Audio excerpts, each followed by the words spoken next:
ओम श्री सद्गुरुदेव भगवान की जय। गुरुर् ब्रह्मा गुरुर्विष्णु गुरुर्देवो महेश्वर गुरुर्साक्षात् परम ब्रह्म तस्मै श्री गुरुवे नमः। ओम श्री सद्गुरुदेव भगवान की जय। आज का प्रश्न है शब्द। शब्द क्या है और सूरत शब्द योग। शब्द को संत कबीर ने बड़ी गहराई से अपने बीजक में बताया है और कबीर से संबंधित जितने पंथ चले उन सब ने शब्द को लिया। शब्द सूरत योग, जिसे राधा स्वामी हुए, निरंकारी हुए, गुरु नानक देव हुए, उनकी वाणी में भी शब्द का जिक्र आया है। और जो महापुरुष हुए उनके समकालीन आगे पीछे उन सब ने शब्द पे विशेष चर्चा की। शब्द उनका मूल विषय है। कबीर पंथ में और कबीर पंथियों से जुड़े हुए जितने भी संप्रदाय हैं,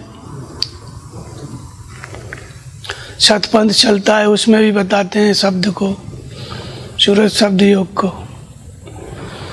और उनका मानना है कि ये शब्द सूरत शब्द योग की खोज ये कबीर की स्पेशल खोज है, उन्होंने ही किया। लेकिन ऐसी बात नहीं है। ये शब्द प्रत्येक महापुरुष ने लिया, उसका नाम अलग अलग दिया, लेकिन शब्द प्रत्येक महापुरुष ने लिया। इसी शब्द को वेद कहते हैं, अविदित तत्व को जो विदित कराता है। इसी शब्द को उपनिषद कहते हैं और इसी शब्द में जो रामचरितमानस है उसमें भी जो कुछ भी है यही शब्द ही है। जितने महापुरुष हुए इस धरती पे अनादिकाल से आज तक, वे शब्द सभी महापुरुष इसी शब्द को विस्तार पूर्वक लिए और शब्द के सहारे ही उन्होंने परमात्मा की खोज की। लेकिन संत कबीर ने शब्द पे अधिक जोर दिया, उनकी भाषा में ज़्यादा मिलता है। बाकी रामायण में और गीता में सब में थोड़ा थोड़ा संकेत है इस शब्द के बारे में। संत कबीर का बीजक एक रचना है, उसके 3 भाग हैं, साखी, शब्द और रमेनी। साखी, शब्द और रमेनी ये 3 जो है उसके बीजक के प्रमुख अंग है। तो साखी का मतलब होता है, साखी माने साक्षी, दृष्टा। परमात्मा दृष्टा के रूप में है, लेकिन वो हमारी समझ में कब आता है? जब हमारा मन भी दृष्टा हो जाता है तब। तो इसलिए साक्षी माने दृष्टा। एक तो परमात्मा दृष्टा के रूप में है और दूसरा जब हमारा मन भी दृष्टा हो गया। ये मन दृष्टा कब होता है? जब न शुभ विचारों को ग्रहण करता है न अशुभ को, एकदम तटस्थ हो जाता है, श्वास में स्थिर हो जाता है। तो इसको कहते हैं साखी। इसी को साक्षी कहते हैं, इसी को साखी कहते हैं। तो साखी और दूसरा भाग कबीर का क्या है? शब्द।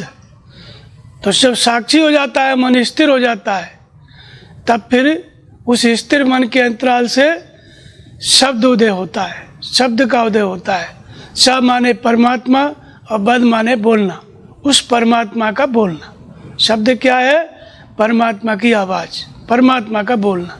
लेकिन वो कब होती है प्रस्फुटित? जब मन साक्षी हो जाता है, दृष्टा हो जाता है, स्थिर हो जाता है, तब वो शब्द प्रकट होता है। और फिर तीसरी रचना का नाम है रमेनी। रमेनी माने रमण करना। किस में रमण करना? जो शब्द, जो परमात्मा की आवाज़ मिली, जो मार्गदर्शन मिला, उसके अनुसार आचरण करना, साधना करना, भजन करना। तो तीसरा जो भाग है बीजक का वो है रमेनी। रमेनी माने रमण करना। तो इसलिए साखी, शब्द और रमेणी इसी साक्षी को साक्षी भाव को ही साक्षी कहा गया है, इसी को दृष्टा कहा गया है। और इसी को वैदिक ऋषियों ने कहा कि ध्यानावस्था तद्गतेन मनसा पश्यन्तु योगिना। ध्यान की स्थिति में तद्गत होकर के योगी लोग मन से देखते हैं। कुर्सी बिछा दे दो। मन से देखते हैं। क्या देखते हैं? मन से देखते हैं। किसको देखते हैं? परमात्मा को। किस अवस्था में? ध्यान की अवस्था में। तो ध्यान का मतलब होता है तत्व प्रत्येकता ध्यानम। जहाँ चित्त को लगाया जाए वहाँ वृत्ति का एक तार चलना, क्रम न टूटना, ध्यान है। तो मन स्थिर हो गया, शुभ अशुभ संकल्प से रहित हो गया, तो दृष्टा हो जाता है, साक्षी हो जाता है। जिसको कबीर साक्षी बोलते हैं, साक्षी दृष्टा हो जाता है। और फिर ध्यान की अवस्था उसी को कहा वैदिक ऋषियों ने। और फिर मन से क्या देखते हैं योगी? भगवान की आवाज़ को सुनते हैं, भगवान की आवाज़ को देखते हैं। भगवान जो बोलते हैं, चित्त में जब ध्यान स्थिर हो जाता है तो भगवान जो प्रस्तुत करते हैं दृश्य, उसी को साक्षी कहा गया, उसी को शब्द कहा गया। और फिर उसी के अनुसार योगी लोग आचरण करते हैं। इसी को मानस में कहा गया, यद्यपि ब्रह्म अखंड अनंता अनुभव गम्य भजन जे संता। ब्रह्म अखंड और अनंत है, लेकिन वहाँ तक चला कैसे जाता है, पहुँचा कैसे जाता है? तो उसी को जो है रामचरितमानस में तुलसीदास जी ने कहा है अनुभव। यद्यपि ब्रह्म अखंड अनंता अनुभव गम्य भजन जे संता। ब्रह्म अखंड और अनंत है, लेकिन वहाँ तक पहुँचा कैसे जाता है? अनुभवों के द्वारा। तो इसी को अनुभव कहा गया है तुलसीदास जी ने। और इसी को तुलसीदास जी कहते हैं राम का अवतार, राम का जन्म या राम कहा गया है। कबीरदास जी ने भी इसको कहा, इसी राम को कहा कि एक राम घट घट में लेटा, एक राम दशरथ का बेटा, एक राम का जगत प्रसारा और एक राम सब जग से न्यारा। तुलसीदास जी ने भी राम को इस प्रकार से कबीरदास ने भी बताया। तो इसलिए इसी को मानस में अनुभव कहा। और इसी को पतंजलि महर्षि पतंजलि इसी को कहते हैं दृष्टा दृश्य का संयोग। तो पहले पतंजलि से बताएंगे कि ये शब्द क्या है। तो उन्होंने दो जगह नाम लिया शब्द का। एक तो जब वृत्तियों को बताना हुआ तब कहते हैं कि शब्द ज्ञानानुपाती वस्तु शून्यो विकल्प। जो विकल्प वृत्ति है उसकी परिभाषा देते हैं कि जो शब्द जनित ज्ञान है उसके अनुसार जो वृत्ति काम करती है वो विकल्प वृत्ति है।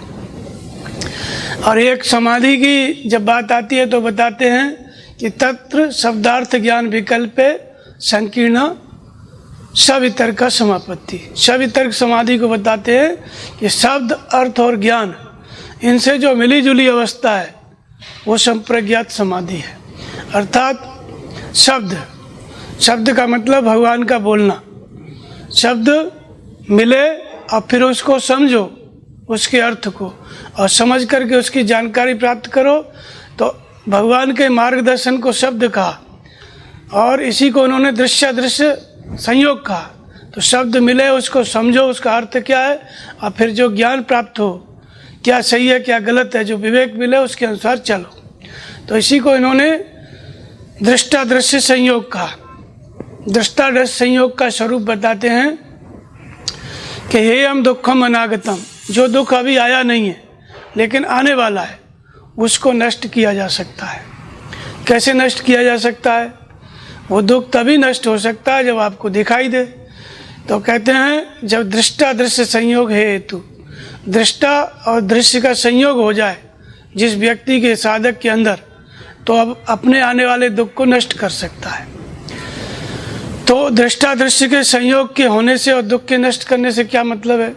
तो उसके लिए बताते हैं कि दृष्टा दृश्य संयोग का मतलब स्वरूप बताते हैं कि दृष्टा आत्मा जो त्रिकालज्ञ है, सर्वज्ञ है, जो वृत्तियों के अनुरूप देखने वाला है, वह आत्मा अपना स्वरूप प्रकट कर दे, दृश्य बन के प्रस्तुत हो जाए, तीनों कालों की जानकारी देने लगे। तो इसको कहा उन्होंने संयोग की जागृति। दृष्टा दृश्य बन के प्रस्तुत हो जाए। उपनिषदों में इसी को कहा कि आत्मा न विशिष्ट बुद्धि से प्राप्त होती है, न प्रवचन से प्राप्त होती है, ये जिसका वर्णन कर लेती है उसी को प्राप्त होती है। उसी को दृष्टादृश्य संयोग कहा। फिर दृश्य का स्वरूप उन्होंने बताया, जिसको संत कबीर ने शब्द कहा है। शब्द माने परमात्मा की वाणी, उसी को यहाँ पे महर्षि पातंजलि दृष्टादृश्य संयोग कहते हैं। और उस दृश्य का स्वरूप बताते हैं कि वो दृश्य कैसा है, क्या है, जो भगवान की वाणी है। तो कहते हैं प्रकाश क्रिया स्थितिशीलम भूत इंद्रियात्मकम भोग अपवर्गार्थम दृश्यम। दृश्य है क्या, परमात्मा का बोलना है क्या, तो कहते हैं उसका प्रकाश क्रिया और स्थिति उसका स्वभाव है, और भूत और इंद्रियां इसका प्रकट स्वरूप है। भूत पंच महाभूत और इंद्रियां जिसका प्रकट स्वरूप है, और पुरुष के लिए जो मुक्ति और भोग का संपादन करता है, ऐसा वो दृश्य है। तो प्रकाश का मतलब क्या है? प्रकाश माने जैसे सूर्योदय होता है तो आप सब चीज़ देख सकते हैं, लेकिन अंधेरा हो गया तो आप अंधेरे में आपको लाइट की अलग से व्यवस्था करनी पड़ेगी, तब रास्ते पे आप चल सकते हो, कुछ दिखाई नहीं देगा।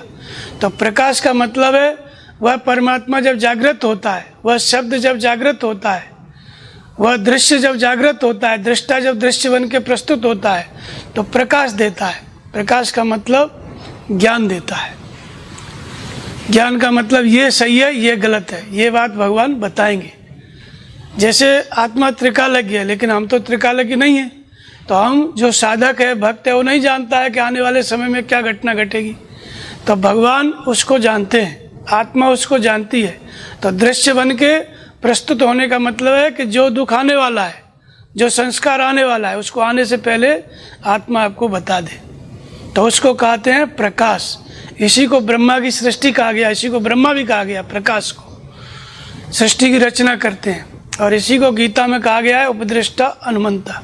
वह दृष्टा आत्मा अनुमति देता है, अनुमंता होता है, ये करो ये मत करो। इसी को प्रकाश कहा गया, अनुमंता कहा गया, और इसी को आत्मा का विदित होना कहा गया, वेद कहा गया। तो प्रकाश देने का मतलब सही और गलत की जानकारी देना, अनुमति देना। और जब जानकारी देने लगती है आत्मा, भगवान, इसी को शब्द कहते हैं कबीर, तो उस जानकारी के अनुसार प्रकाश क्रिया, क्रिया में प्रवृत्ति देना। प्रवृत्ति देना मतलब जानकारी सही क्या है गलत क्या है मिलेगी, लेकिन आप जब तक समझ नहीं पा रहे हो तब तक अपने मन से भजन कर रहे हो, नाम जप रहे हो, ध्यान कर रहे हो। लेकिन जब समझ में आ गया तो उसको क्रिया में प्रवृत्ति देना, मतलब भगवान जब आपसे कराने लग जाए, भजन कराने लग जाए, तो ये क्रिया में प्रवृत्ति है। इसी को विष्णु कहते हैं। तो इसको कहा गया प्रकाश क्रिया। और जब क्रिया में प्रवृत्ति देने लगा, भजन कराने लगा, वह दृष्टा आत्मा दृश्य बन करके जब भजन करने लगा साधक, तो आगे की स्थिति में क्या है? यज्ञ दान और तप का भोक्ता मैं हूँ। जो भजन चिंतन पार लग रहा है उससे, भक्त से, साधक से, उसको भगवान ग्रहण कर लेते हैं, और ग्रहण करते ही वो महेश्वर की स्थिति में प्रकट हो जाते हैं। तो प्रकाश क्रिया। और तीसरी चीज़ क्या? स्थिति देना, साधक को, भक्त को अपने स्वरूप की स्थिति प्रदान कर देना, स्थितिशीलम, ये उसका स्वभाव है। लेकिन ये प्रकाश क्रिया और स्थिति किस रूप में देता है, कैसे भगवान उसको बताते हैं? तो भूत इंद्रियात्मकम, पंच महाभूत। जब वो दृश्य मिलता है तो पंच महाभूतों के रूप में, इसको चार भेदों से ये दृश्य चलता है, गुणों के दबाव से। विशेष अविशेष लिंग मात्रा लिंगानी गुण परवाणी। गुण भेद के हिसाब से तीनों गुणों में अंतर है, तीनों गुणों की अलग अलग वृत्तियां हैं, तो ये गुण भेद है। और तीनों गुण साधक के चित्त में हमेशा कार्य करते रहते हैं, और भगवान को बताना है कौन सा गुण कब आ रहा है, किस तरह का विचार मन में कब आ रहा है। तो गुण भेद के हिसाब से इसके चार तरीके हैं काम करने के, इस दृश्य के। तो कहते हैं विशेष और अविशेष, दो इसके स्वरूप होते हैं, विशेष और अविशेष। विशेष माने परमात्मा, क्लेश कर्मों विपाक आश्रय और प्रामिष्ट पुरुष विशेष ईश्वर। विशेष माने परमात्मा। तो भगवान जब बताते हैं तो क्या बताते हैं साधक को, भक्त को? परमात्मा की तरफ तुम्हारा जो भजन है, साधन है, तुम्हारे अंदर कब तुम परमात्मा के क्षेत्र में चल रहे हो, उसको दृश्य के माध्यम से बताएंगे। और कब प्रकृति की तरफ जा रहे हो, माया की तरफ जा रहे हो, इस बात को भगवान बताएंगे। और किस तरीके से बताते हैं? तो 4 प्रकार से ये दृश्य मिलता है, ये शब्द मिलता है, जिसको कबीर शब्द कहते हैं, उसी को यहाँ दृष्टादृश्य संयोग कहा गया। 4 प्रकार से मिलता है। वो 4 प्रकार क्या है? लिंग और अलिंग। लिंग माने प्रतीक के रूप में, प्रतीक के रूप में मिलता है। अलिंग माने जिसका कोई प्रतीक नहीं है, उस रूप में मिलता है। तो इसके जो भेद हैं, भगवान के समझाने के तरीके हैं। भेद माने भगवान का समझाने का तरीका। तो प्रतीक का मतलब है भूत इंद्रियात्मकम, 5 महाभूत और इनसे निर्मित विषय वस्तु आपको अपने अंदर दिखाई पड़े। 5 महाभूतों से निर्मित, स्वप्न में दिखाई पड़े, सुषुप्ति में दिखाई पड़े, तो इसको कहते हैं भूत इंद्रियात्मकम। 5 महाभूत इसका प्रकट स्वरूप है और मन और इंद्रियों से द्वारा इसको हम समझते हैं, ग्रहण करते हैं। तो स्वप्न में जैसे दिखाई पड़ा, भूमि परतवा डावर पानी जिम जीवें माया लपटानी, ऐसा दिखाई दिया कि पानी बरसा और गंदा हो गया गड्ढे में जाते ही। तो इसका मतलब है जीव को माया लपट रही है। सत संपन्न सो में कैसी उपकारी की संपत्ति जैसी। अगर खेती आपको दिखाई देती है बढ़िया हरी भरी लहलहाती हुई धरती खेतों से, तो इसका मतलब आप उपकार कर रहे हो, भजन कर रहे हो। भगवान ने आपको ये बताया। फिर आपको जैसे आग जलती हुई दिखाई पड़ी, तो जैसे कबीर कहते हैं कि एक अचंबा ऐसा देखा, कुएं में लागी आग। कुएं में आग लगती हुई हमने देखी, ये कबीर का शब्द है। अब पानी पानी जल गया, मछली खेले फाग, ये क्या है? एक कबीर को ध्यान में आने वाला दृश्य, ये शब्द है, यही अनुभव है, और इसी को दृष्टादृश्य संयोग कहते हैं। तो कहने का मतलब पानी जल गया, मछली फाग खेला। पानी जल जाएगा, मछली कैसे जिंदी रहेगी उसमें? लेकिन ये शब्द है, भगवान के बताने का तरीका है, ये प्रतीक के रूप में आता है। तो आग लग गई कुएं में, मतलब योग रूपी अग्नि। अगर आपको ऐसा दिख रहा है पानी में आग लग रही है, तो इसका मतलब है कि योग रूपी अग्नि प्रज्वलित हो गई, और धीरे धीरे जो मन ही मछली है, मन में जब विषय समाप्त हो जाते हैं, विषय रूपी जल समाप्त हो गया, तो प्रसन्न हो जाता है मन, मछली खेले फाग। ये इस तरह के दृश्य आते हैं ध्यान में। तो इसी तरह से और कई प्रकार का, जैसे किसी को गाय दिखाई दी, तो गाय का मतलब श्रद्धा है। गाय बच्चे दे रही है, दूध दे रही है, तो श्रद्धा है। ऐसे ही ये 5 महाभूतों से निर्मित जो जीव जगत है, यही कुछ न कुछ स्वप्न में आएगा, सुषुप्ति के ध्यान में आएगा, तो उससे भगवान को साधक कुछ न कुछ संकेत देते हैं। वो दिखाई दे गया, तो उससे जो शब्द आपको मिलेगा वो भगवान की वाणी है। जो आपने मनन करके अनुभव को, भगवान की बात को समझो वो भगवान की वाणी है, वो शब्द है। तो ये भूत प्रकट रूप में मतलब स्वप्न में दृश्य के माध्यम से भगवान बताते हैं, और अप्रकट रूप में बिना प्रतीक के बताते हैं। बिना प्रतीक के कैसे बताते हैं? जैसे अंग फड़कन के द्वारा।